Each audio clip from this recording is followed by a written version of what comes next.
Baba Mungu mtakatifu, tuna kila sababu ya kukushukuru.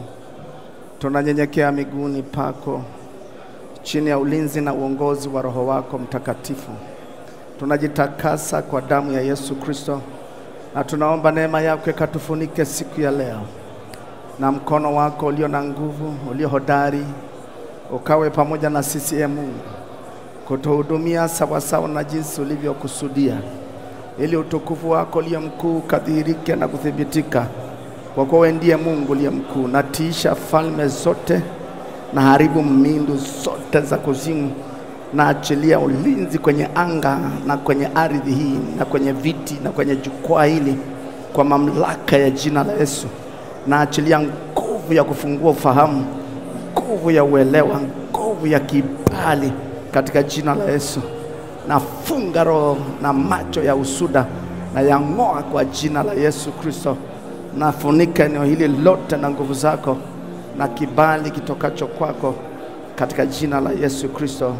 Pokea sifa na heshima na shukurani Mungu uliye juu, katika jina la Yesu Kristo tumeomba na kushukuru. Amen.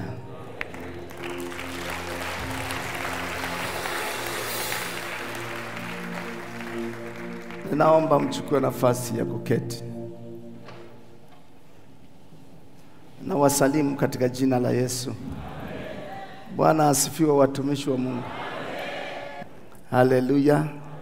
Hebu sema amina tena kubwa. Kwa hiyo ninayo heshima kubwa mbele yenu, nikimshukuru Mungu ambaye ametupa nafasi hii. Leo ni siku ya pili. Ashukuru kwa ajili ya mabishop ambao wako hapa. Kama jana tumeona wengine wametoka Marekani, wengine wametoka Kenya, wengine wametoka kwenye mikoa yetu pembezoni kama Mbeya, Iringa, Mwanza, Shinyanga. Umeacha shughuli zako kwa ajili ya Mungu. Kama ulivyoona kuanzia jana, kuna kitu kimebadilika kabisa juu ya huduma yako. Tutafanya marudio machache, lakini nitaelezea kidogo juu ya kulea vipawa na karama. Kulea vipawa na karama kunahitajika upendo wa Mungu ndani ya mtu. Si ni sawa? Ni sawa. Ndio maana hata Mungu kuja kutuokoa alitumia kitu kinachoitwa upendo. Biblia inasema upendo na nguvu kuliko mauti. Kama hakuna upendo, huwezi kumbadilisha mtu ambaye tabia zake ametoka kwa shetani. Mtu ambaye alikuwa kama Simon mchawi, Biblia inasema Simon ni mchawi, ameokoka tayari, lakini ndani yake bado ana roho ya uchawi. Huwezi kubadilisha ile roho ndani ili Mungu ajae ndani kama hujaongozwa na upendo. Maana saa yote wale waonaji, manabii ambao wao ndani yao ni wachungaji, ndani yao ni wainjilisti, ndani yao Mungu ameweka huduma ya ualimu na ya unabii. Nabii ni mtu anayeona. Tunaenda sawa?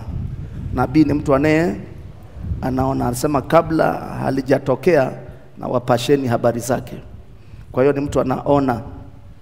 Sasa na watumishi wa namna hiyo mtanisikiliza sana. Na wanapoona ni Mungu anawaonyesha. Lakini kama umepewa kanisa, kuona kwako kunahitaji uongozwe mambo mawili. Moja, unapoona Mungu akuruhusu, nenda msaidie huyo mtu. Kama hajakuambia nenda msaidie, usiinuke kwenda kumsaidia kwa sababu uliona. Utaharibu hiyo roho. Unaweza kaona na Mungu akakufundisha namna kufundisha ili ile roho yule mtu ajitambue na iondoke. Lakini unaweza kaona ukainuka kungangana na yule mtu, utamuharibu. Tunaenda sawa? Mnanielewa watu wa Mungu?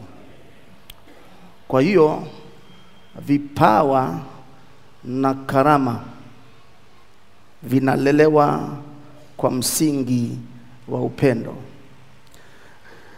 Pastor, kama huna upendo maana yake huna uvumilivu. Mmenielewa kinasema? Huna upendo, huna nini? Huna uvumilivu. Unaweza kuwa na injili nzuri lakini huna uvumilivu. Jua hutafika na hilo kanisa. Wewe unataka kila mtu akija kanisani awe safi. Hawezi kufika. Ndio maana nabii hajaitwa kuongoza kanisa. Nabii kama nabii, kuna huduma 5 mojawapo ya unabii. Sio sawa? Lakini kuna neno la unabii. Ni vitu viwili tofauti. Ninaeleweka? Kama umeitwa katika huduma 5, mchungaji, mwalimu, mwinjilisti, mtume, nabii, hizo ni huduma. Kama unajua ni nabii, usifungue kanisa. Hautafika na hilo kanisa. Maana saa yote asema Bwana. Saa yote unaona makosa. Na ni Mungu huyo anaona. Lakini ili uweze kulea, uwe na neno la unabii ambalo halijagi kila wakati. Mmenielewa kitu tumesema? Wengine wananitangulia. Wacha kutangulia ufahamu wangu. Ndio maana una macho ya kusuda. Macho ya usuda ni pamoja na wivu.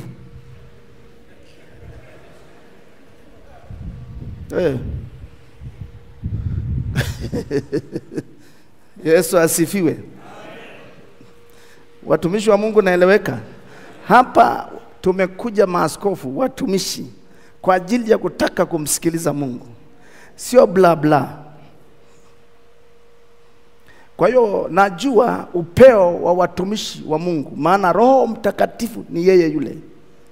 Sasa ni kama nimepata neema ya kusimama, wacha kutangulia. Utaharibika. Jifanye huelewi kidogo ili ujaziwe maarifa na Mungu.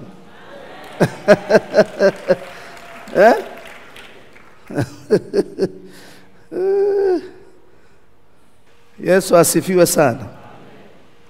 Hebu tufungue kitabu cha Methali, watu wa Mungu. Na hapa sitaki kukimbizana mradi na maliza.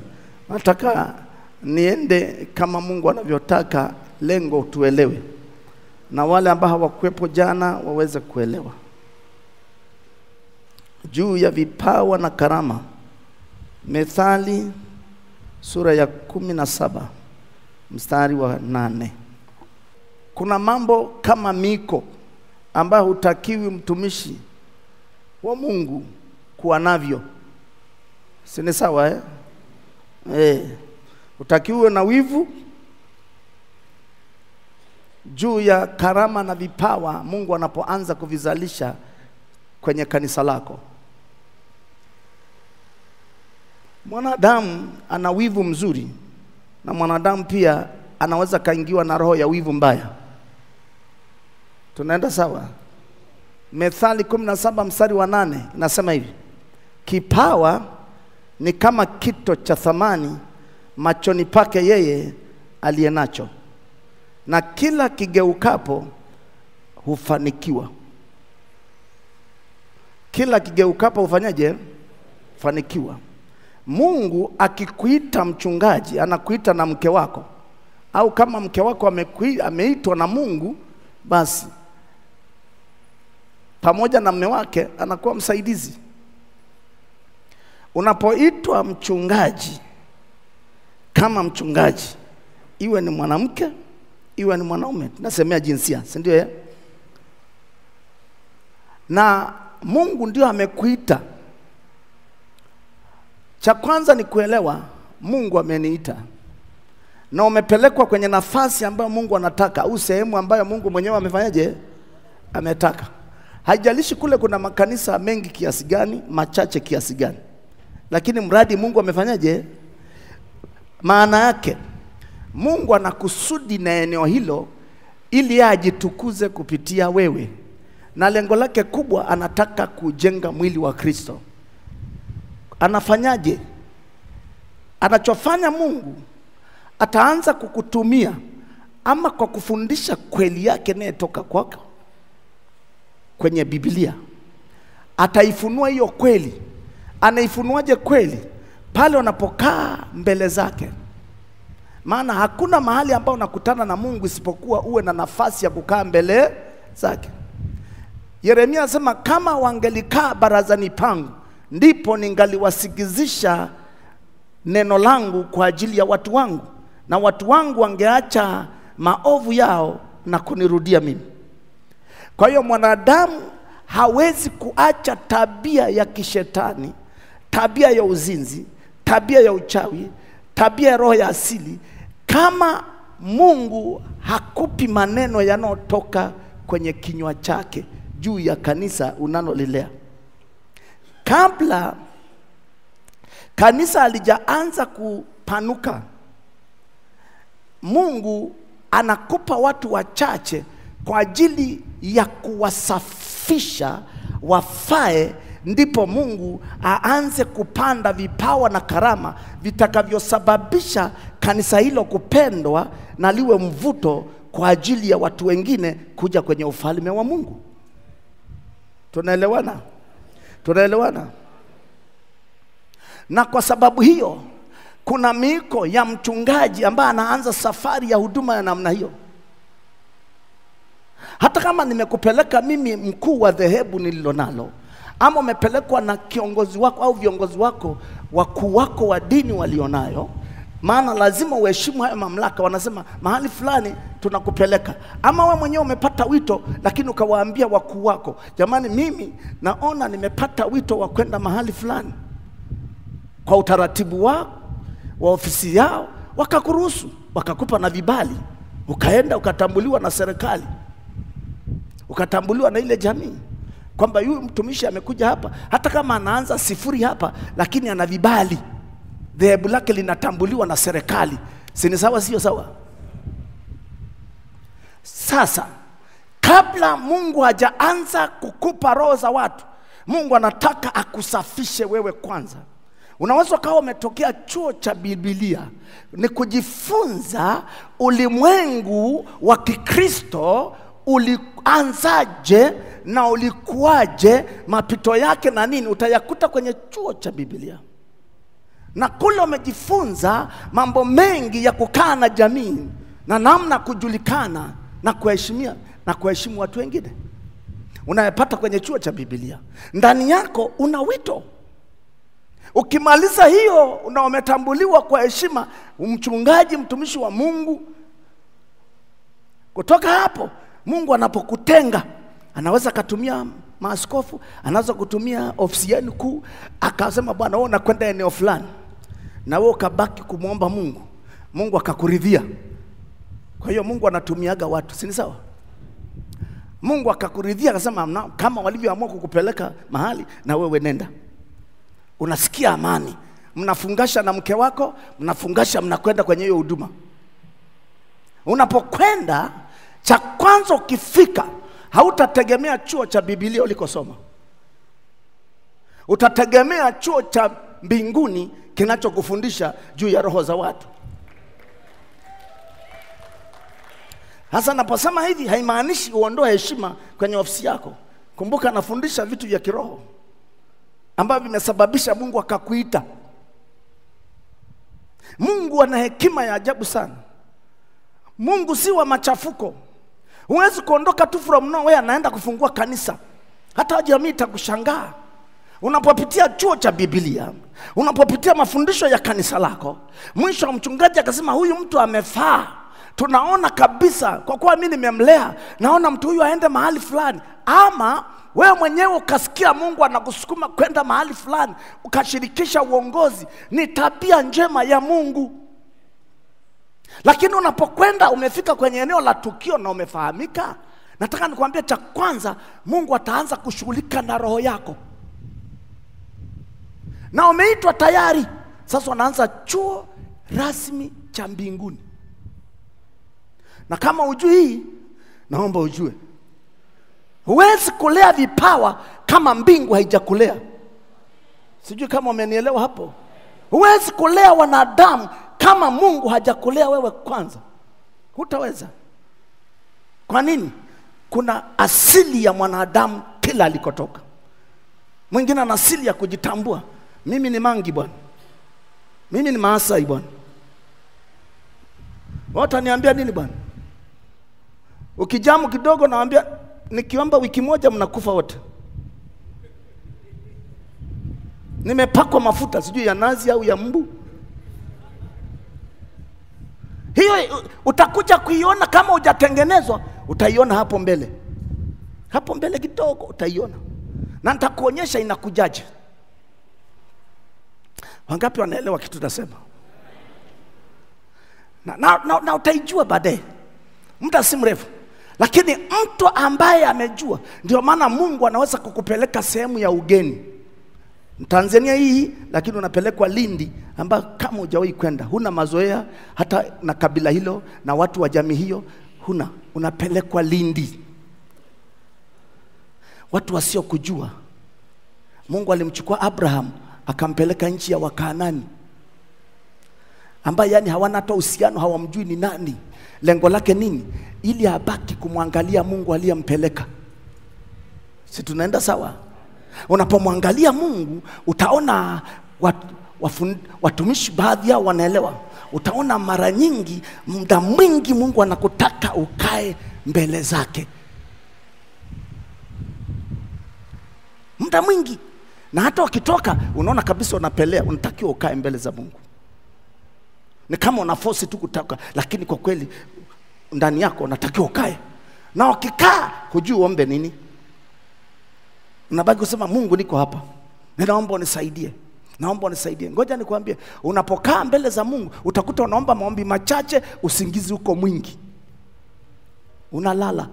Kwa nini Sumbe? Saa hiyo Mungu anafanya operation ya ulimwengu wa roho kukuandaa. Nenda muulize Adamu ili apatikane Eva alilala usingizi akachomolewa, na ili upatikane mtumishi anayefaa anakulalisha usingizi, anakaa muda mrefu. Kwenye ulimwengu wa roho unatengenezwa, asili yako inaondoka, unatengenezwa moyo wako, unatengenezwa ushujaa wako, unatengenezwa kinywa chako. Ukija kutoka ukisoma Biblia unaanza kuwa mtu tofauti. Inakujaje? Hata we hujui. Hata we hujui. Nikuulize swali. Yohana sura ya kwanza mstari wa 12 huwa inasemaje? Wote waliompokea aliwapa uwezo wa kufanyika kuwa wana wa Mungu. Unafanyikaje? Ninaeleweka hapa? Ndio utaelewa kwa nini Mungu anataka uatamie. Wewe unataka uone kwa macho. Utakuja kuona kwa matendo. Unakuja kushangaa Mungu anafanyaje kazi na mimi. Alishakulaza usingizi wa maombi kule, utulivu wa muda mrefu, unaatamia. Ukija kutoka hapo unakuta una kipawa ambacho huna. Muulize Adamu alipotoka hapo kwenye usingizi, akaona mwanadamu mwingine yuko hapo anaitwa Eva.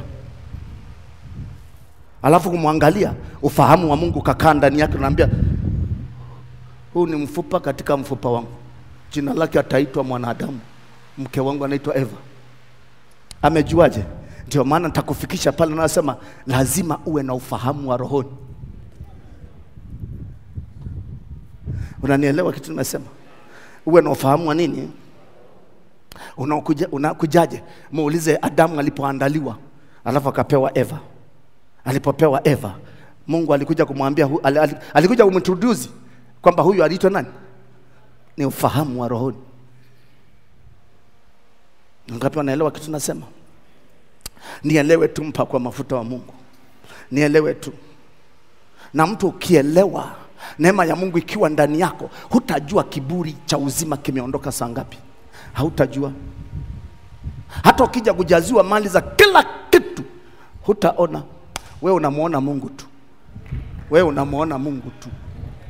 Na ukiangalia kila kitu ambacho anakupa, unabaki unapiga magoti unasema ni wewe Bwana. Kuna mtu ananielewa? Kwa hiyo unaanza kuandaliwa. Unapoandaliwa, watumishi wengi wanaelewa, unapoandaliwa kwenye jiko la Mungu. Chuo umeshamaliza na umeagwa na umepata certificate yako, umepata degree yako, umepata kibali, umepata na picha umepigwa na serikali, hata kama itaki watakuita we pastor, maana umetimiza. Si watakuita pastor? Ni heshima. Mungu anaelewa. Lakini unaporudi kwenye chuo, wasomaji, watumishi baadhi yao mnaelewa, ukienda sasa kwenye kazi, naye amekuita, ngoja kama wewe endelea haraka zako. Muite mwinjilisti kutoka Kenya, muite kutoka Kongo, muite kutoka Nigeria, muite kutoka Tanzania, muite, hubiri, hawaokoki. Wakiokoka ni wasumbufu. Utaona cha moto. Hao na walisha, hao kesho wanakugeuka. Ukishaona ishara ya namna hii, halo, chuo chako kwenye ulimwengu wa roho bado. Wewe unaenda kwenye huduma, Mungu ndio ameniita. Ni kama fahari eti, nimeitwa. Unafungasha, ndugu nimeitwa. Watu jamani, nenda kwa amani. Watu wanalia, wanakukumbatia. We songe la mwanangu.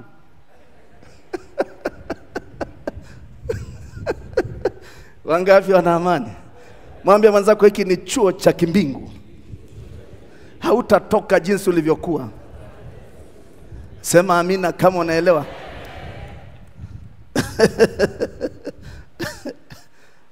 Kuna kitu naelewa.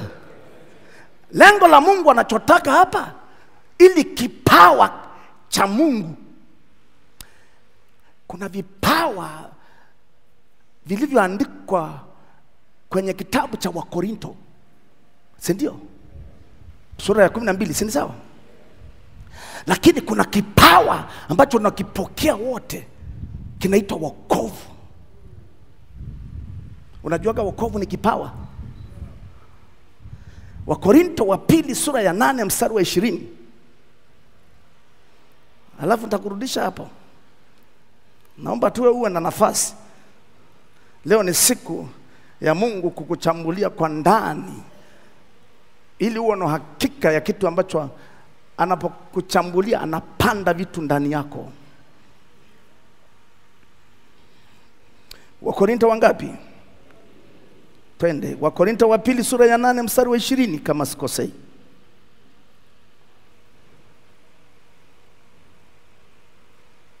Kama umefika useme amen. Hichi ni kipawa. Tukijiepusha na neno hili, mtu asije akatulaumu kwa habari ya karama hii tunaoitumikia. Wewe unatumikia karama gani? Wokovu ni karama. Ni sawa, si sawa? Soma vizuri tena. Tukijiepusha na neno hili, mtu asije akatulaumu kwa habari ya karama hii tunaoitumikia, tukiangalia kufikiri yaliyo mema, si mbele za Bwana tu, ila na mbele za wanadamu. Kwa hiyo wokovu ni karama. Ni sawa? Ndio maana ukiupokea wokovu, umempokea Kristo. Si ni sawa? Ndio mwanzo wa kuanza safari kutembea na Mungu. Tunaenda sawa? Ginaitwa karama, ni kipawa. Sasa ukirudi kwenye Methali, anaposema hivi, kipawa ni kama kito cha thamani kwake yeye aliyenacho. Sasa mpaka ukipate, ukipati kwenye chuo cha Biblia, unakipata kwenye chuo cha Mungu aliyekuita. Na unakipata sawa umeenda site. Nashughulika kwanza na mchungaji kabla kipawa hivyo vijaanza kudhihirishwa kwenye kanisa lako. Vinginevyo utazaa watoto kama Adamu alipokosea akaanza kuzaa watoto wa jinsia yake. Ninaeleweka? Sura ya 5 Mwanzo. Sura ya 5. Nataka pale ambapo anasema Adamu akazawa watoto wanaofanana naye. Mstari wa 3 5:3 Ndio, asante. Adamu akaishi miaka 130. Angalia, chukua ule urefu wake muda huo. Akazaa wana kwa sura yake na kwa mfano wake. Akamuita jina lake Seth. Kama Mungu hajakuandaa, umeandaliwa kidini, na utatumika kama dini yangu, kama dini yako, na utazaa watoto wa namna yako. Kama umeandaliwa na mbingu, na mbingu ikahusika juu ya wito wako, utazaa watoto wanaofanana na wewe na wanaofanana na mbingu. Hujanielewa? Ibrahim aliitwa na Mungu. Alipoitwa na Mungu akaitika. Akaenda Mashariki ya Kati. Israel ya sasa ilikuwa sio Israel, ilikuwa ni nchi ya Wakanani, ya Wahivi, ya Wabush, ya Wagirigashi, ya Waebusi. Abraham kwa sababu anamsikiliza Mungu, akazaa watoto wanaofanana na yeye, wanaofanana na mbingu. Kwenda kizazi cha kwanza, cha pili, mpaka leo kinaitwa Israeli, taifa la Mungu. Ni sawa si sawa? Na sisi ni Israeli ya kiroho. Ni wana wa Ibrahim kwa imani. Mnafundishaga hiyo, mnaelewa? Na tunarithi baraka za Ibrahim kwa imani. Usidhani utarithi baraka za Ibrahim kwa imani kama umefundisha kanisa lako kidini. Unamaanisha nini? Kama ujumbe unaopokea hautoki kwa Mungu kuletea watoto wako, usitegemee kurithi baraka za Ibrahim. Sijui kama kuna mtu anaelewa hapo. Kuna kitu anaelewa? Kuna mtu wa rohoni na mtu wa mwilini.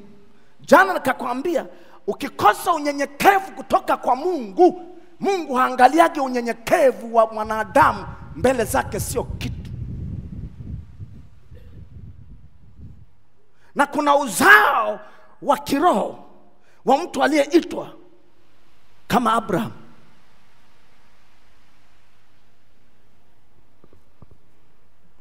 Na kuna uzao wa kimwili kama wa kimafarisayo na masadukayo. Paka leo utaujuaje? Hamuhitaji Roho Mtakatifu. Hamuhitaji Roho Mtakatifu. Hawataki kula hiyo gharama. Chuo kinatosha, enough is enough. Lakini wewe ulioitwa na Mungu bila Roho Mtakatifu, unaona umepelea. Unaona huwezi. Uko kama Musa. Usipokuja tuondoke pamoja nawe, na sisi hatuondoki hapa. Hello. Sasa wacha nifanye hivi. Unapoitwa na Mungu kaenda, usijaribu, sikiliza ndani ya moyo wako wewe ulioitwa. Lazima uwe na muda mwingi wa kukaa mbele za Mungu. Ama Yesu anaweza kukubadilishia mazingira kama yeye mwenyewe alivyofanya. Yesu akiwa katika mwili wa damu na nyama, alifanyaje?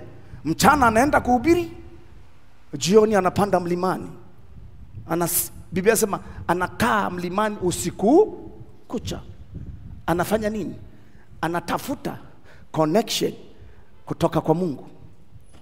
Akishuka ana ratiba nzima ya Mungu, na ile ambayo sio ya Mungu hata umshawishi hataki. Lakini wewe ambao hujafundishwa hivyo, kila mahali utaenda hivi, njoo huku, unaona unaonewa huruma. Ndio wengi wanauawa huko.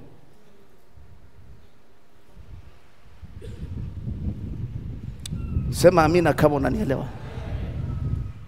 Unapokaa mbele za Mungu, cha kwanza Mungu anaondoa wivu, chuki, hasira, ghadhabu, hukumu, ambayo ndio asili ya vitu vilioko kwa mwanadamu awaye yote, awe Afrika, Tanzania, awe Kenya, awe East Africa, awe Western, au wapi, awe Europe, awe Marekani. Kuna asili. Ukitaka kujua, angalia matendo ya mwili ni, bila kujali rangi ya huyo mtu. Matendo ya mwili yanaakisi. Na watu wa namna hiyo hawataurithi ufalme wa Mungu. Wewe hujatengenezwa unataka kuurithi ufalme wa Mungu. Ufalme upi? Unataka vipawa, karama, miujiza, Mungu atokezee akiwa nawe akufundisha anavyotaka. Haiwendi namna hiyo. Mungu anaondoa wivu. Ndio maana anasema kwenye Waefeso sura ya 4 mstari wa 31. Anasema hasira yote na ghadhabu na chuki na uchungu viondoke, na kila namna ya ubaya viondoke kwenu. Viondoke kwenu. Viondoke kwenu. Maneno mengine kama sema viondoke mnipishe mimi. Haviondoka hutanipisha mimi. Na kama hutanipisha mimi Mungu, hautafika kwenye maono na ndoto niliyokupa. Ndio maana watumishi wengi wamekufa viroho vyao, wamekufa uhusiano wao na Mungu, kwa sababu once hawakuandaliwa. Wao walipotoka chuo cha Biblia, basi ana cheti chake ametundika hapo, amepiga na picha na wazungu alichosomea, basi ndio CV yake. Ya Mungu aliyepiga naye picha iwe huku ndani haipo.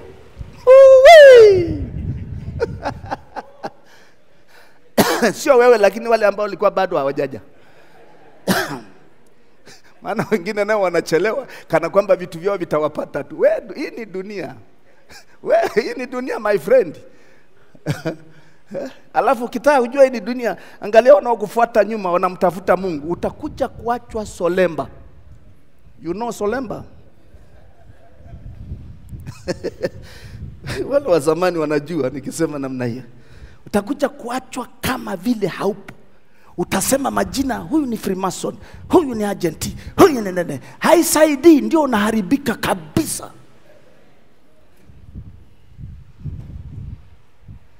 Ndio unaharibika. Na jana nikakwambia ni bora usisikie, usiende kusikia kwa mtumishi kile Mungu anachofunua. Bora usisikie, utaendelea kupata neema. Ukisikia Mungu anachosema directly ndani yako na ukaelewa, alafu naenda geuka fanya kingine, ndio kifo kinachofuata. Ndipo hukumu inapokuja, maana ulisikia. Na watu wengi hawajajua. Na usipoangalia wa Pentecost wana viburi, sio wewe lakini wana vitu bwana. Akishakuwa na kakanisa kidogo, ya balata ukimwita unaona anaenda. Nani huyo? Hello. Wanasemaje? Yeah. What do you want? Na Kiingereza nakiweka hapo.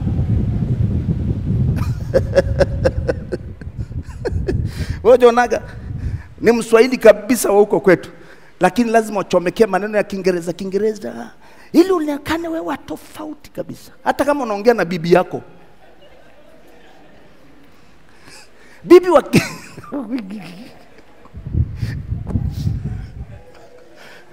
sio wewe lakini wale ambao hawakuja.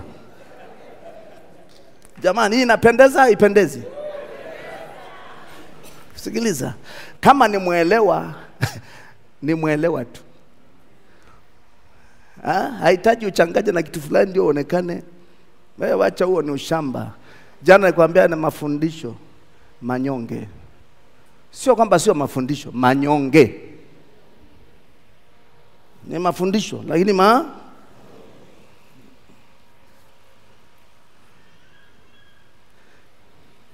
sio tumesoma hilo neno. Unaweza nashangaa nataka kufanya summary lakini Mungu ananipeleka kwingine kabisa. Waefeso sura ya 4 nimeelezea lakini nilikuwa hujasoma. Kwa wale ambao walikuwa wanaandika. Waefeso 4 mstari wa 31. Kwa ndugu zangu, kuna shughuli kama hujashughulikiwa. Hii kitu hata ufiche. Watu wanafichaga kwa maneno yao. Ndugu, lakini moyoni huku ni Kaini. Anakujaji hujawahi kuona. Ukiondoka sema mpuzi, achana naye. Si ungemwambia hapo hapo wewe ni mpuzi. Kwani umsengenye? Mwambie kwa kweli wewe ni mpuzi. Alafu react asema, mimi ndio, mueleze 1 2 3 ndio maana amekuita mpuzi. Mtengeneze. Akishakubali anakuwa ndugu. Lakini kwa sababu hujapitia hivi vigezo ulipoitwa, na mimi nakuonea huruma tu. Mistake utaiona hapo mbele.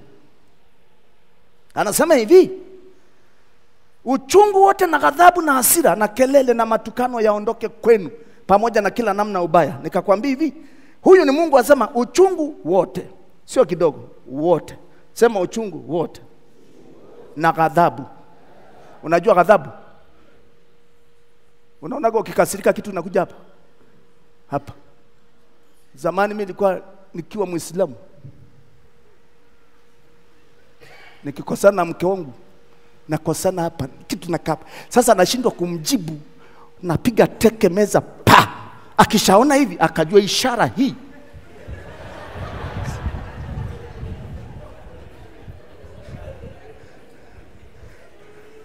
Akishaona hiyo ishara, mama anaondoka. Paka hiyo kitu iteremke pole. Hiyo ni nini ndugu zangu? Ya kwako imeondokaga? Nitakuonyesha inakujaga saa ngapi. Inakuja pale ambapo washirika wameongezeka, wamekuwa 5, 10, 20. Alafu mwingine anasumbua, mwingine anakusengenya waziwazi, mwingine anakupinga waziwazi. Hiyo kitu inapanda hapa. Naambia, hivi unanijua mimi au hujui? Inakaa hapa. Alafu mbingu inakuambia, shida hujatengenezwa, umekimbilia tu matunda, hutayapata. Na huyo ukimfukuza mmoja, wanaondoka wote. Alafu nasema, na walaani. Mungu asema, unakaa na laana yangu.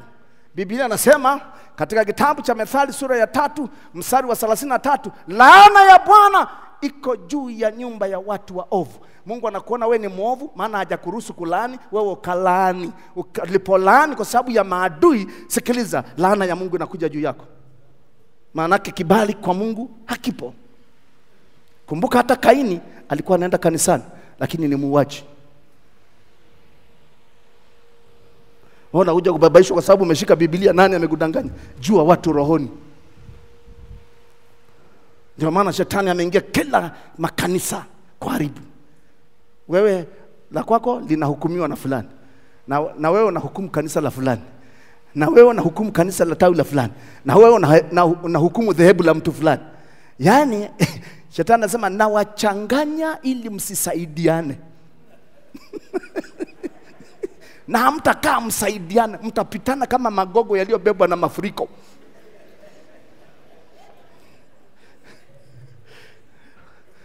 Ni sawa si sawa? Wewe angalia dhehebu gani na gani ambao unasaidiana. Kila mtu. Sasa Mungu anasema uchungu wote na ghadhabu na hasira na kelele na matukano yaondoke kwenu. Maana yake ili mnipishe. Ili mnipishe. Mimi ndio nije. Mungu ni safi.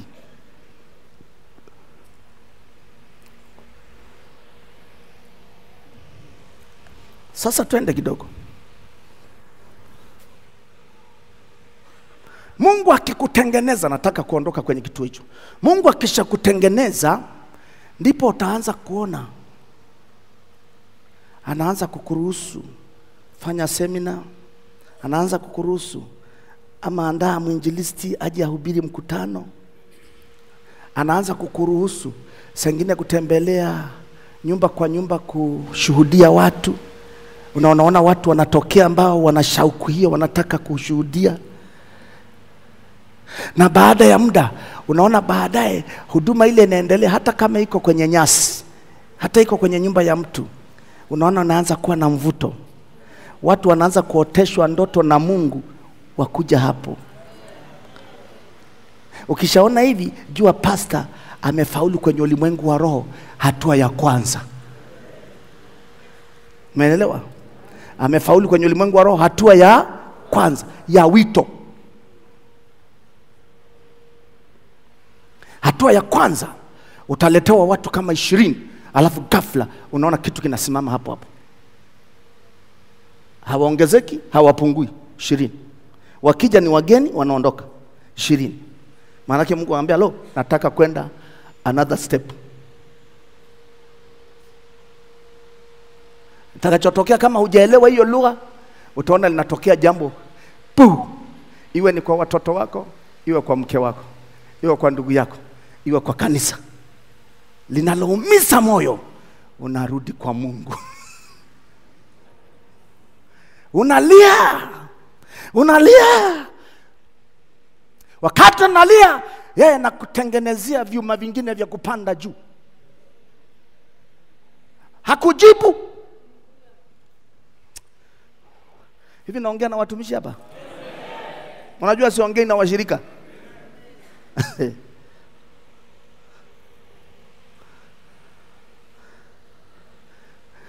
Wengine anasema, "Embo ni wapi imeandikwa? Twende."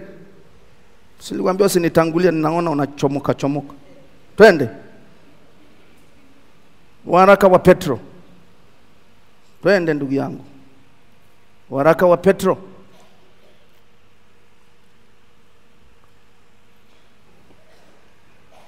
Waraka wa kwanza wa Petro sura ya 5. Asante Bwana. Waraka wa kwanza wa Petro sura ya 5 na mstari wa 10.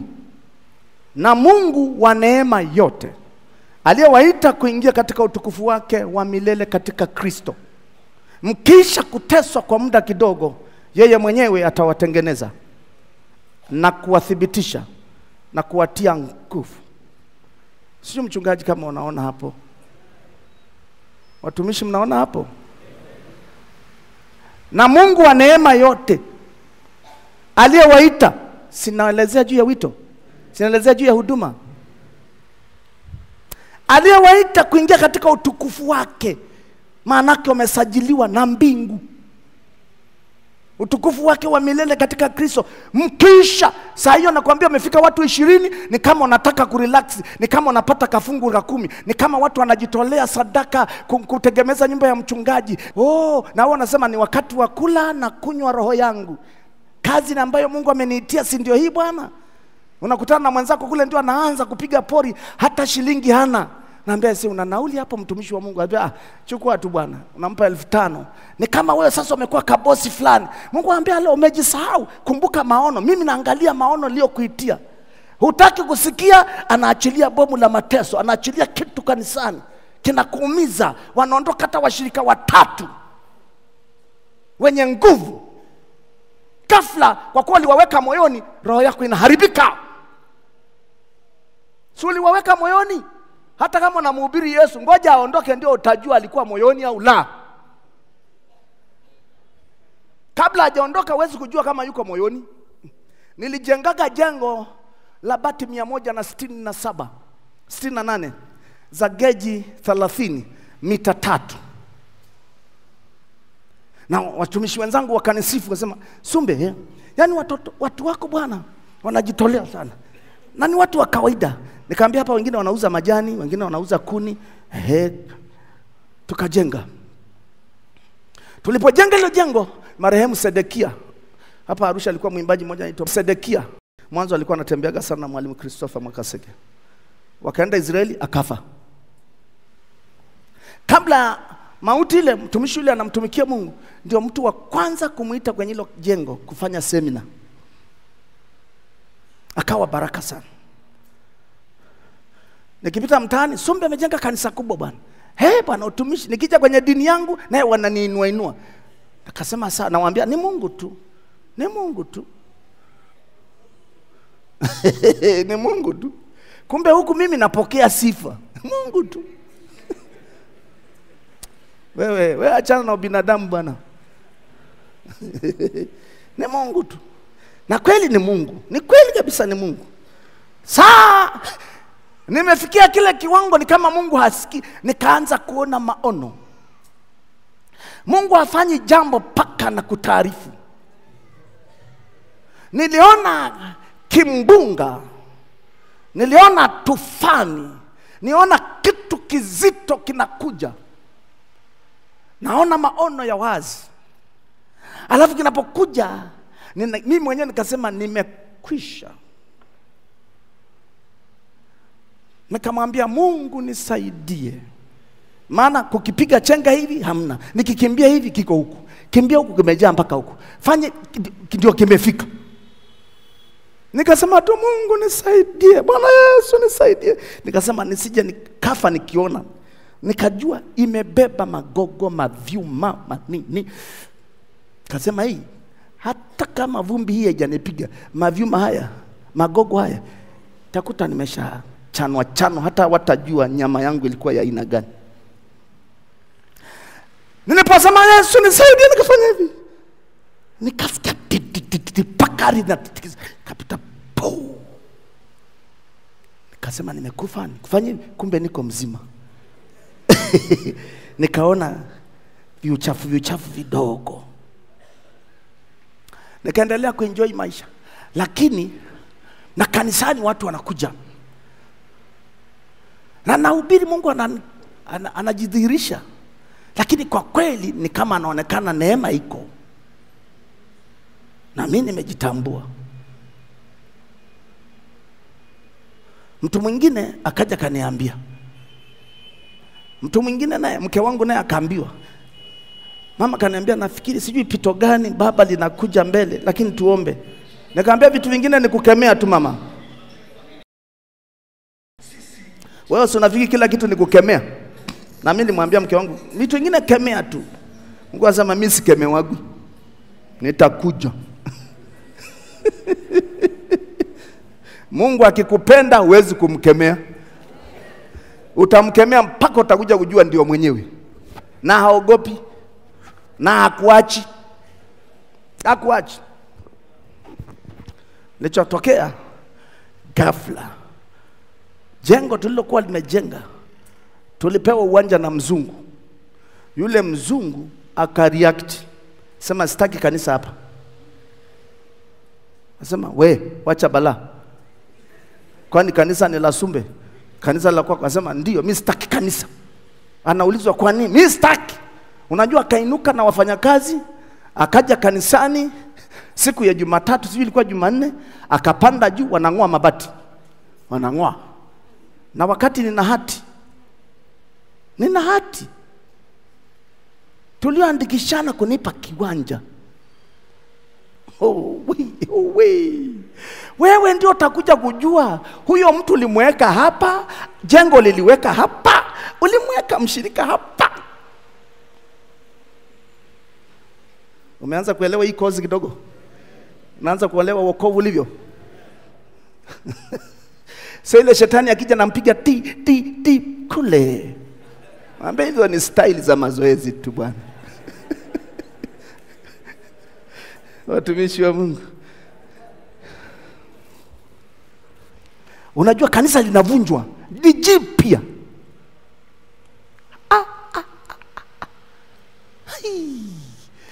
Mimi sijawahi kuonaga Wakristo wanavyoongea. Afadhali Waislamu wananyamazaga. Wewe umeonaga hiyo? Wakasema Sumbe anavunjiwa kanisa. Huyu amefanya dhambi ambayo haijawahi kutokea. Nilimlilia Mungu nikamwambia Baba, ile kimbunga imeandikwa wapi? Saa hiyo haitaki kutoka rohoni. Ilikaa wiki nzima hapa. Na mimi nakemea haikemeki. Mwisho namwambia, hii kitu kama ni wewe Mungu imeandikwa wapi? Akaniambia kitabu cha Nahumu sura ya 1. Soma Nahumu sura ya 1. Haujaja hapa Arusha kutembea my friend. Mungu alikuleta. Na kama utasikia unakwenda kubadilisha ulimwengu. Na utashangaa inakuaje. Wengine walipimwa kidogo unaharibika wakati CV yako inatengenezwa. Unaharibika kwa sababu unasikia kelele za watu wanavyokuonea huruma. Bebe. Achana na kelele za watu. Sawa wanakuonea huruma, kataa huruma. Nenda kwa Mungu aliyekuita.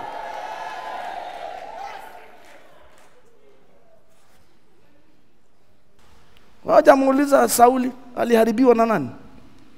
Aliharibiwa na watu, akaacha wito wake.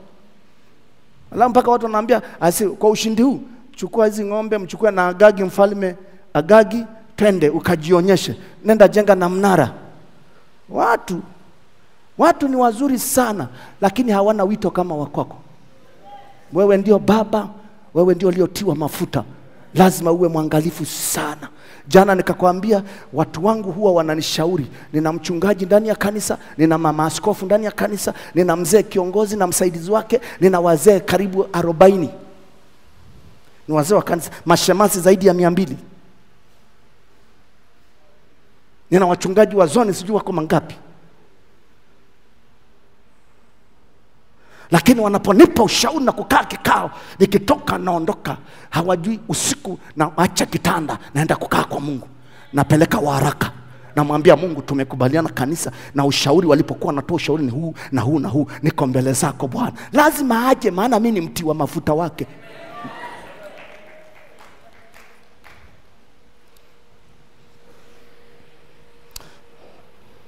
Naeleweka?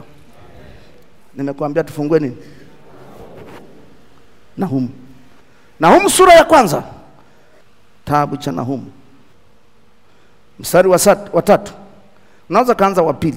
Bwana ni Mungu mwenye wivu, naye hujilipiza kisasi. Bwana hujilipiza kisasi, naye ni mwingi wa hasira. Bwana hujilipiza kisasi juu ya adui zake, huwawekea adui zake akiba ya hasira.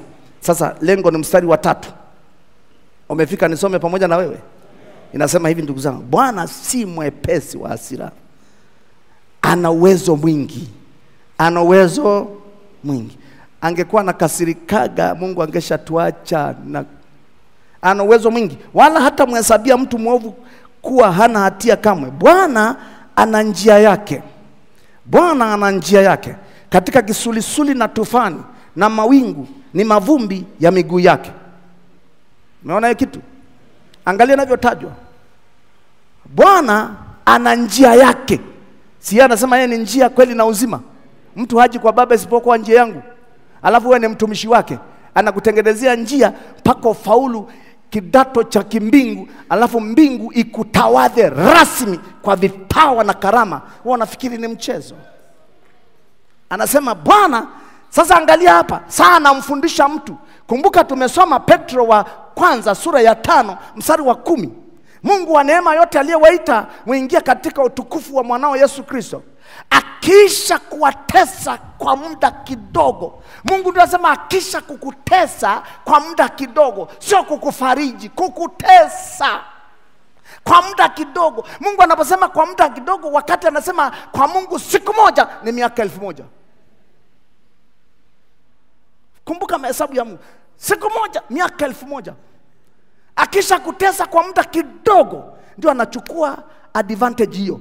Anasema ndipo anakutengeneza na kukutia nguvu na kukuthibitisha. Utathibitishwaje? Hujapitia chuo cha Mungu na mapito yake yakoje? Ndio hiki ninachokueleza. Unafika washirika 20 wanakugeuka. Kama Mungu anaona hukai mbele zake, 3 4 ambao kidogo ni viongozi ama wanasikika ama wana magari yao kanisani ama wana msaada kwako, ndio wanageuka. Na wanageuzwa na shetani, lengo wa kuongoze ili shetani akuongoze anavyotaka. Na wewe unapokataa, wanagoma, wanaondoka. Wakiondoka wanaanza kukuchafua. Wakikuchafua, angalia roho yako inafurahi au inalia. Na saa hiyo ukimwomba Mungu ananyamaza kimya. Ndipo ambapo maadui, shetani na mawakala wanakujaga kukamata njia za ulimwengu wa roho za watumishi. Wanakuja kukamata baraka za watumishi. Napokuja kukamata maono ya watumishi, yanawafungia. Kwa nini? Umekamatwa kwa maneno ya kinywa chako mwenyewe. Shetani alikaa mbinguni, anajua. Ndio maana anaitwa Mungu wa dunia hii. Biblia imeandika iliyo takatifu. Shetani jina lingine anaitwa Mungu wa dunia hii. Ndio maana jana akakwambia, ukiona mtumishi mwingine ana neema, my friend, na wewe umekwama mahali. Maana ukishawahiwa kufungwa tu pap, hauwezi kujifungua hata kama unafurukuta. Paka uende kwa mti wa mafuta mwingine. alafu kwa ruhusa ya Mungu na kumwambia Mungu, nataka unitangulie, na kuambia hata ukienda, wewe ni askofu, wewe ni padri, wewe ni mchungaji, wewe ni kardinali, ukienda hata kama hujajitambulisha ukakaa pale, utaona ghafla frequency zinabadilika za kiroho, anaanza kunena na wewe. Akitoka hapo, yule mtu yuko salama. Anabaki kusema, Mungu natuma sadaka ya kukushukuru. Mungu anasema ndio, na ujenga mwili wa Kristo. Wakati wao ukiangalia hivi, unaangalia madhehebu, unaangalia dini za watu, unaangalia vyo vya watu. Mungu anasema mimi naujenga mwili wa Kristo. Baba asante. Baba asante. Sasa angalia ndugu zangu, nikamuuliza Mungu, niliona hayo maono, na hii kitu akiondoka rohoni mwangu, imeandikwa wapi? Yaani namuuliza kama ujeuri fulani. Eti na mimi nitamkamata Mungu na maneno. Imeandikwa. Kwa sema hili lisura lenyewe likipata malaria tu linaharibika. Mungu atusamehege tu. Akaniambia pale pale, Nahumu 1:3. Ili ajue ananifuatilia. Yaani namuuliza anatembea, niko barabarani, sio niko kwenye maombi. Naambia Mungu, nimeona maono mara 3. Naona hii kitu inanisumbua, hata sielewi, nimekemea, nimechoka. Kama ni wewe Mungu, imeandikwa hapa, anasema Nahumu 1:3. Akanyamaza. Kipindi hiyo sina hata simu kama hizi za sasa hivi. Kwa hiyo nikakimbia mahali, kaambia mtu mmoja, una Biblia hapa? Asema nipo. Hebu naomba ka Biblia. Akanipa Agano Jipya, akamwambia Agano la Kale, kanipa. Nikafungua Nahumu, akaangalia tufani na kisulisuli. Asema hiyo ndio miguu yangu. Kwa hiyo kumbe Mungu anaitembelea huduma. Anakuja kufanya nini na fujo zote?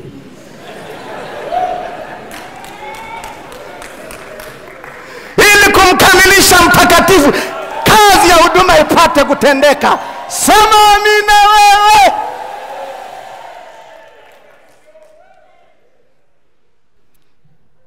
Paka kuambia kazi ya huduma itendeke. Sio izuiliwe. Maana kuna kuzuiliwa. Ili itendeke, kubali shule. Ndio maana jana nakwambia kuna watu wengine wana sijui nisiseme, sio wewe lakini. Wana macho ya husuda. Yaani wengine waliingia, unamuona hivi, anamchukia Sumbe paka. Sinangambia wewe sasa si kuzimu tu. Mwingine anasema nikimshika mkono tu nachukua. Mafundisho ya shetani. Una roho ya kina Simoni mchawi. Nikakwambia muulize mtu kanisani kwangu na maprofesa. Una profesa moja ni msomi sana. Yaani yeye kwenda Ulaya, kwenda huku, kwenda serikali ni kama sisi na haisi. Anafanya kazi ya nchi hii. Sasa mtu huyo wewe fikiri amekula kitabu miaka mingapi? Amesoma miaka mingapi? Ndani ya nchi, nje ya nchi. Na amefanya kazi UN kila mahali. Halafu leo wewe unasema nikimshika tu nachukua profesa. Yaani zitakuwa zimeharibika kabisa.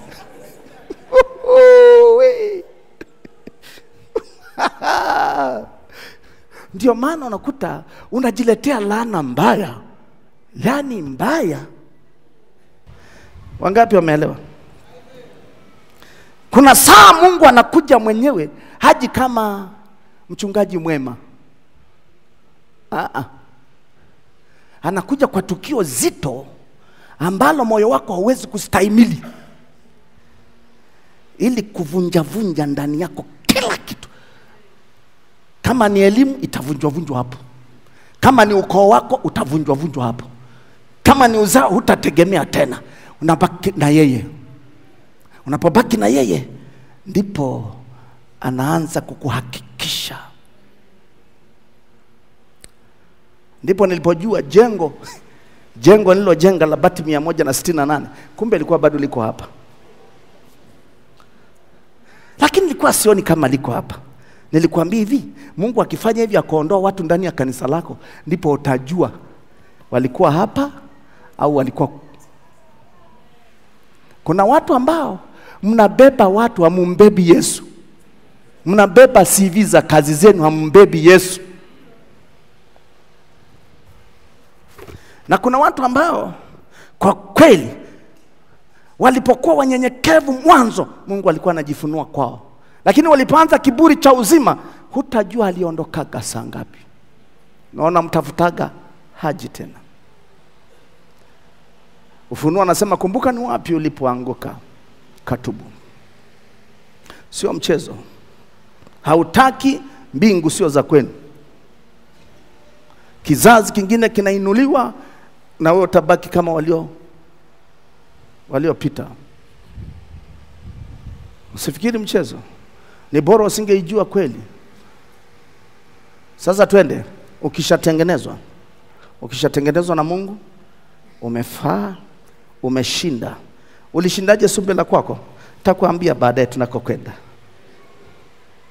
Mtu ambaye unajua unachoka, hata kuhubiri uwezi, ndipo tajua ujasiri hakuna. Maana Mungu ameondoka. Mungu yupi? Jengo. Mungu ameondoka. Mungu yupi? Watu uliokuwa na wategemea. Na mbaya zaidi wa mama wachungaji wakiona washirika wazuri wanatema visumu vyao. Nikwambie nini? Hata fulani sio mtu eti, ni mbwa. Ni mti. Tunamvumilia tu. Saa hiyo mmemlisha mama mchungaji anatembea, sio nyewe mliokuja lakini wale wengine. Amebadilishaga na mwendo. Unaweza kanichukia my friend, lakini naponya roho yako. Mtu aliyebeba uungu wa Mungu, ubinadamu wa kuangalia kwa namna fulani umeondoka. Ubinadamu wa kuangalia kwa tamaa umeondoka. Wewe unakaa na mabinti za watu unataka kuharibu. Tamaa bado nayo. Ukimshika tu kumwombea hivi, wewe huku umeharibikiwa. Bado. Wanamwangalia hivi tayari umegeuzwa frequency zako. Sio wengi, wako wachache hapa. Na mmeharibu ndoa za watu.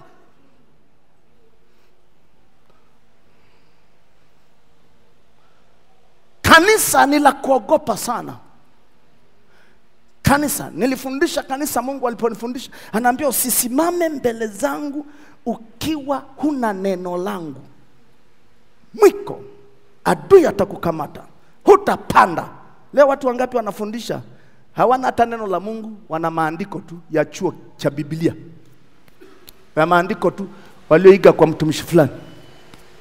Tunajifunza uelewe, alafu ya kwako itoke kwa Mungu. Ukija kujumulisha na ile ambao umeelewa, kiwango chako kinapanda.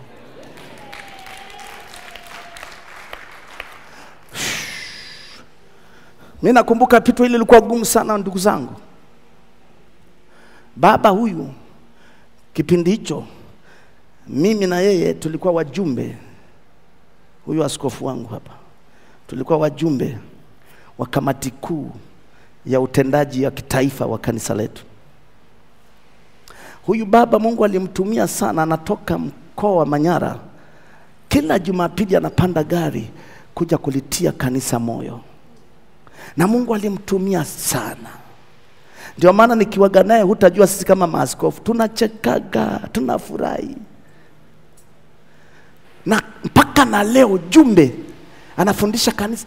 Kanisa limevunjwa, alafu serikali imeingilia, limefungwa, unaabudu pale nje. Jua ni kali, si mnajua jua la Arusha la mwezi wa 10. Ni kali na vumbi jembamba. Ukikanyaga nalia pu. Alafu tumetengeneza mifuko haya ya nini? Ya simenti. Tumepeleka mzee wetu wa kanisa sasa hivi ni mchungaji Longido. Anashona na cherehani, ndio anatushonea karakara makaratasi, tunapasua mifuko ya simenti. Alafu tunazingira hivi.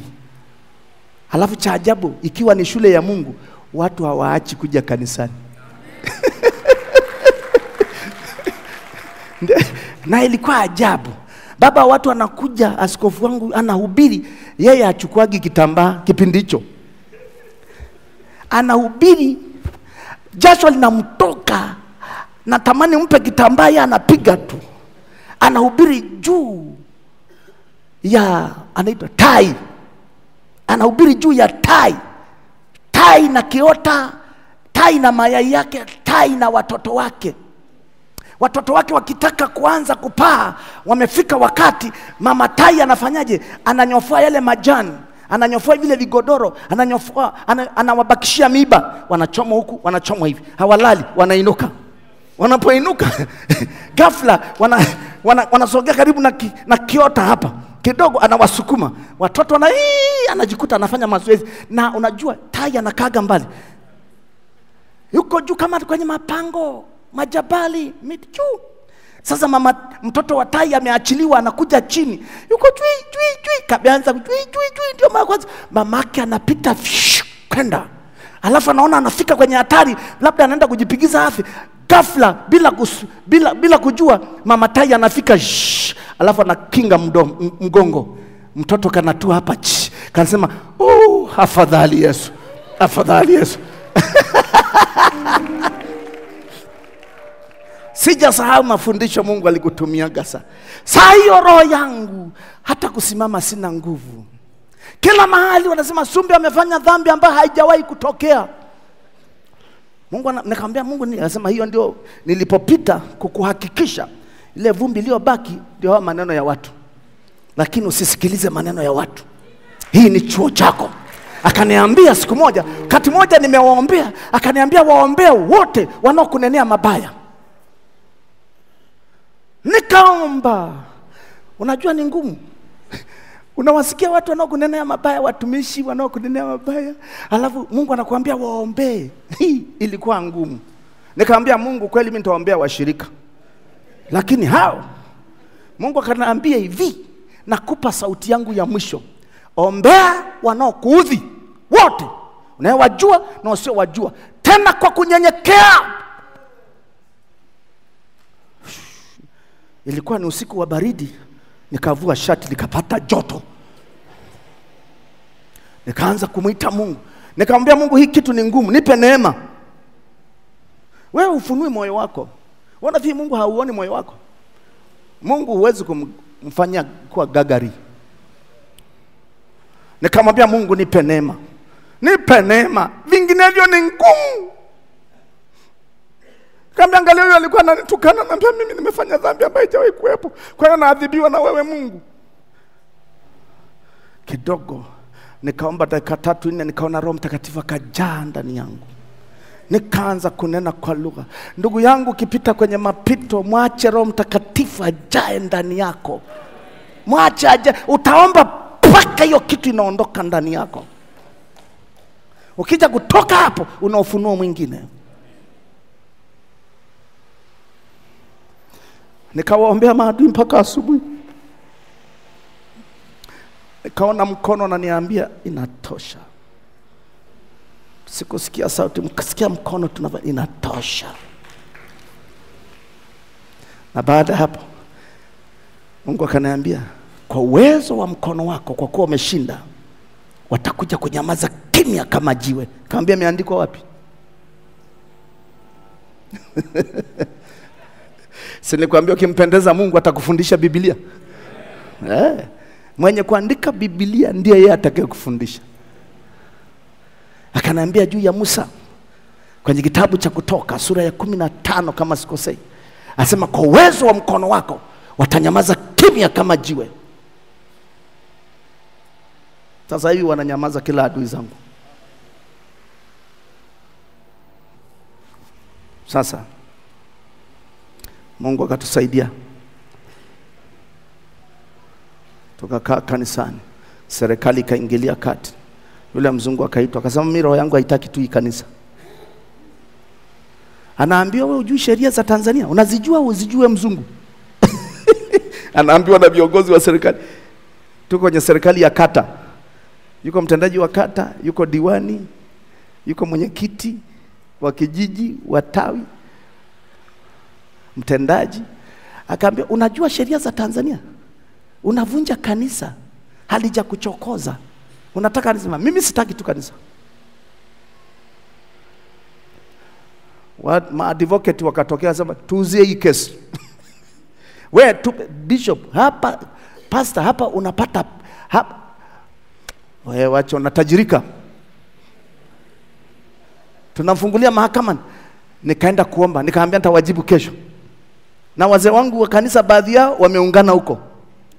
Nasema ili akome. Lakini mwenye wito wewe ndio unaenda sikiliza Mungu.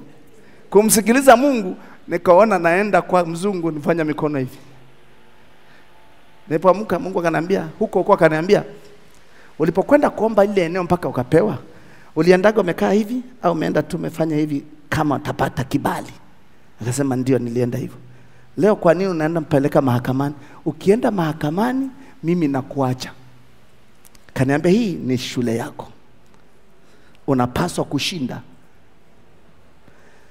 Kwenda kuambia baadhi ya viongozi wangu, jamani, mimi naomba mimi namsamehe huyu mzungu aliyevunja kanisa, mimi namsamehe.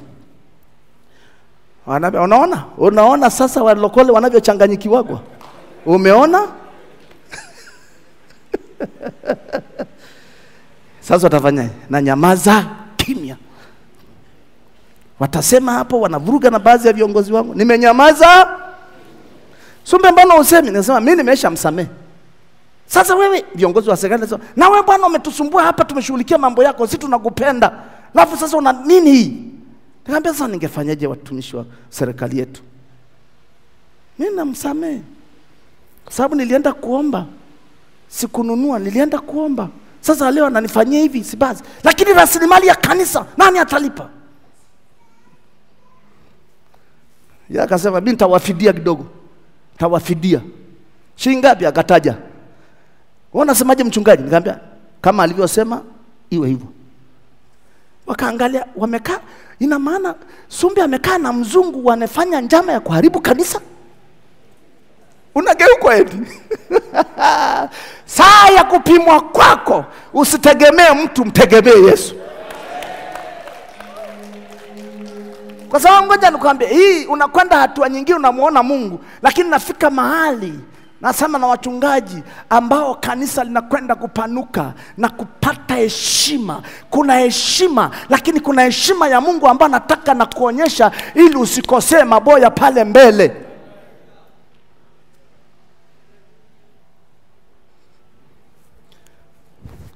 Kipindi hiyo tuna watu kama 70.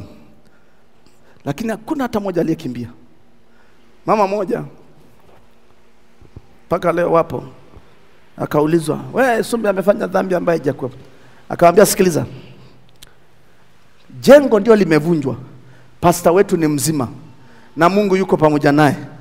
Sisi tutamfuata na kuhubiriwa neno. Hatufuati jengo.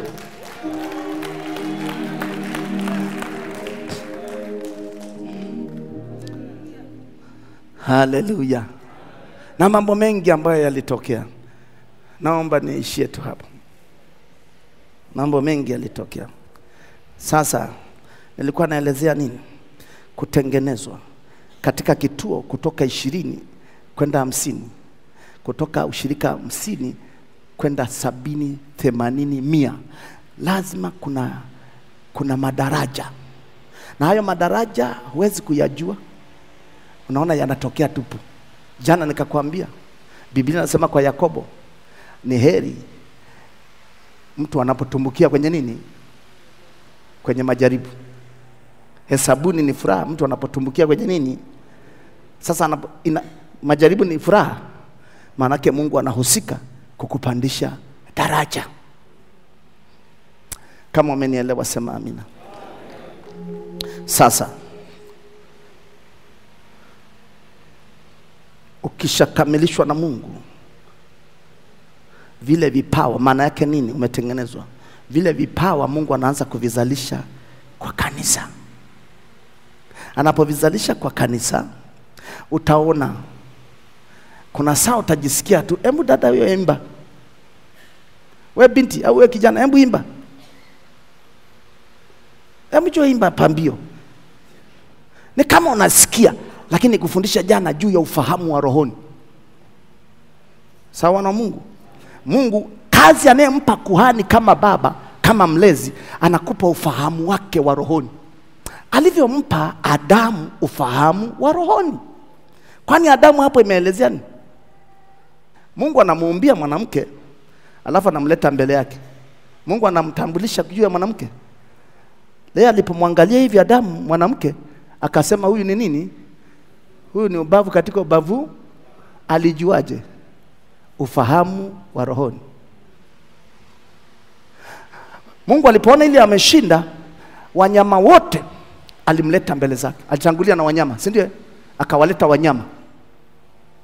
Alafu Mungu anasema aone atawahitaji Adamu. Maana yake ana testi kwamba hiki kitu nilichoweka ndani kinafanya kazi. Nini? Ufahamu wa rohoni. Adamu alipoangalia kila mnyama, asema huyu ni tembo. Likawa jina lake mpaka nani amebadilisha? Mungu ndani ya mtu. Huyu ni twiga, huyu ni chura, huyu ni kipepeo, huyu ni nyati, huyu ni chui, huyu ni mbogo. Paka leo. Na Mungu asema ndivyo ilivyo.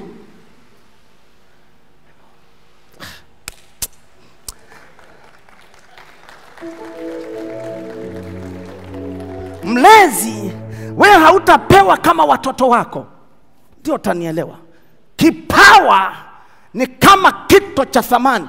Hapa anaongelea kipawa havigawanyi kama wengine waonaji, wengine neno la unabii, wengine ushauri, wengine kutia moyo, wengine kufariji. Unaona vinagawanywa kwenye Warumi, si ndio? Na kwenye kumbukumbu na kwenye Wakorinto, si ndio? Lakini kwenye Wakorinto sura ya 4.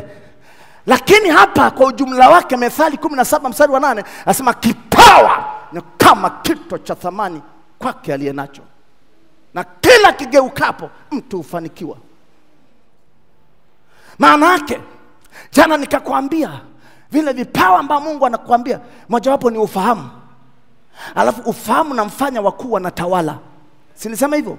Unatawalaje kanisa? Wewe ndio mkuu. Unatawalaje hivyo vipawa bila kukosea? Ili kanisa lisivunjike, lisiwe na makundi.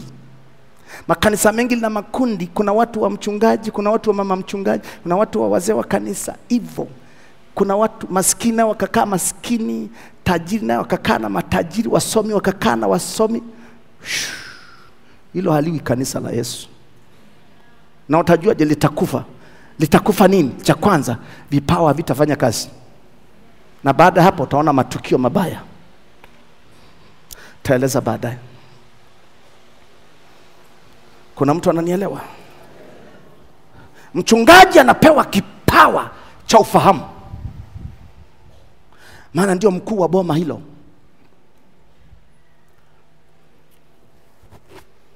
Kuna mtu mmoja, wasomaji wa Biblia mnaelewa, kabla hatujaenda break fupi, alitoka Yerusalemu kuabudu. Yeye ni mtu wa Kush. Kush inadhaniwa kwamba ni Ethiopia kipindi hicho. Anatoka chini ya Malkia Kandale. Si ndio? Si ndio Biblia inasema hivyo? Nadhani ni Matendo ya Mitume sura ya 7-8 hivyo. Si ndio? Yule mtu ametoka kuabudu. Ina maana kwenye nchi yake huku ni mtu mkubwa kwenye utawala wa nchi, ama yuko chini yake. Ametoka kuabudu, yuko na gari lake farasi ama punda, whatever. Lakini Filipo akizihubiri habari njema za ufalme wa Mungu, ametoka kuhubiri Samaria mpaka Simoni mchawi akaokoka. Na unajua matukio baadaye. Sio kila mtu anaokoka anaingia kanisani. Nilikuambia hapo nyuma, lazima mwalimu, mchungaji awe na ufahamu wa rohoni. Ataelewa roho iliyo ndani ya mtu, lakini Mungu hapo anaanza kumguide kwamba hakuna kumsemesha personal. Fundisha neno hili. Neno linaumba, neno linaokoa. Ile roho itaanza kutoka pole pole. Ndio maana kuambia kama hujaitwa, kama umeitwa tu kama nabii, utaua kanisa. Soma tangu Agano la Kale kama manabii waliongoza makanisa. Manabii ni watu wa kujificha na kumngojea Mungu. Wafalme wanaenda, wanawaambia Mungu anasemaje, wanarudi na majibu. Kanisa linaenda, Mungu anasemaje, wanarudi na majibu. Sasa hiyo mtu akiwa nabii, wamefungua kanisa. Leo wengi, manabii wengi ni wagonjwa. Manabii wengi wameharibikiwa. Heri ungesikia, ukarudi kwa Mungu, ukamlilia Mungu. Mungu akamwambia wewe ni nabii, ukaachana na hiyo huduma, ndipo utaona Mungu anaanza kukuinua na kukuelekeza namna. Na watu wengi wanaangalia ukifungua kanisa ndio kama maisha yanaenda. Nani amekudanganya? Maisha yanaenda ukiwa na Mungu, kwenye nafasi ya Mungu.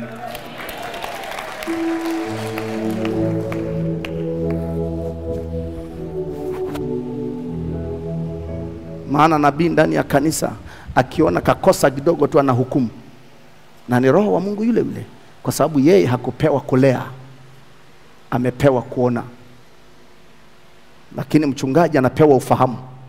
Anaona tatizo, alafu Mungu anampa neno namna kufundisha. Anapofundisha, Mungu anaumba ndani yake vile ambavyo havitajiki vinaondolewa. Mungu anafanyaje?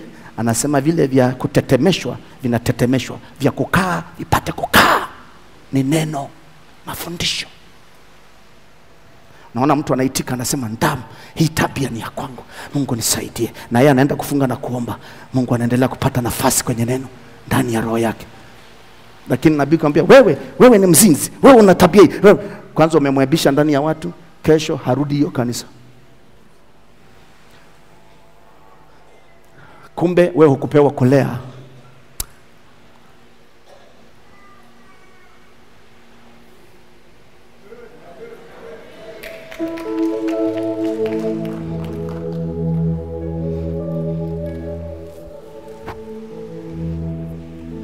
Mchungaji, ndipo utaona kanisa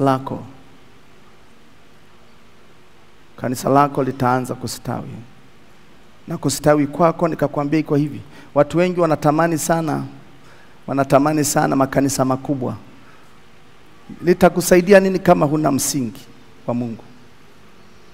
Litakuharibu wewe. Kila jambo natakiwa hatua ya Mungu. Hiyo ndio gharama. Ndio maana Biblia inasema kila mtu anayetaka kunifuata ajikane mwenyewe, au bebe msalaba kisha nifuate. Watu wengine mpaka leo wanabebaga mamiti, hawaelewi. Hivyo ndio alikuwa Yesu anamaanisha. Maana yake umeitwa, kuna uzito. Usifikiri ni rahisi kubeba jukumu na maagizo ya Mungu ili uweze kulelea kundi. Ili kundi lisiwe na mgawanyiko. Kusiwe na tabaka ya wasomi na ambao hawajasoma, matajiri na ambao sio matajiri. Utafanya nini? Alafu kanisa linamwagika watu 5,000, 10,000. Alafu una mwelekeo. Wewe unachoangalia tu mapato. Unakulaga sahani ngapi? Unavaa suti ngapi? Nunua hata 200. Utazivaa zote 200 ili uonekane wewe ni gentleman. Utatoka na kamoja tu. Kesho naye kamoja. Ukijitahidi sana unabadilisha na kashati kama mimi nilivyojibadilisha jana mchana, kashati.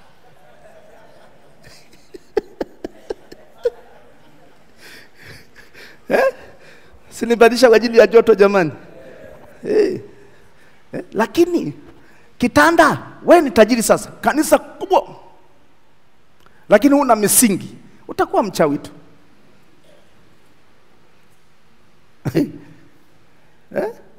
Utafanya kazi na kuzimu, na kuzimu nayo iko wazi. Ndio maana watu wengi wana vipawa lakini hawana utakatifu. Mmenielewa kitu nimesema? Watu wengi wana vipawa, iwe kimetoka kwa Mungu au shetani, I don't know, lakini hawana, utawatambua kwa matunda.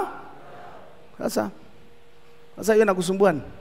Wana kipawa, ombea watu watapona, lakini angalia maisha yake, ana wake 5, 7, mzinzi, muongo. Anaringia kipawa lakini hana utakatifu. na ni chukizo kwa Mungu, sijui wataenda wapi. Mungu atusaidie. Nimeeleweka watu wa Mungu? Ndipo wanaweza kumuita binti kijana njoo, akashika maiki akiimba.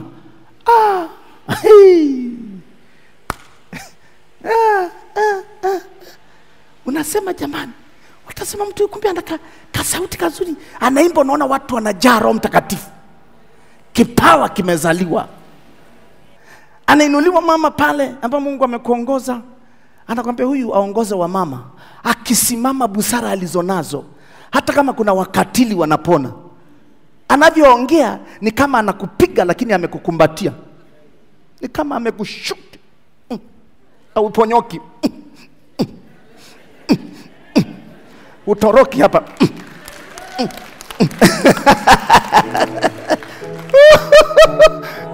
Kipawa na kitu cha thamani. Wacha tupumzike kidogo. Wacha tumshangilie Yesu.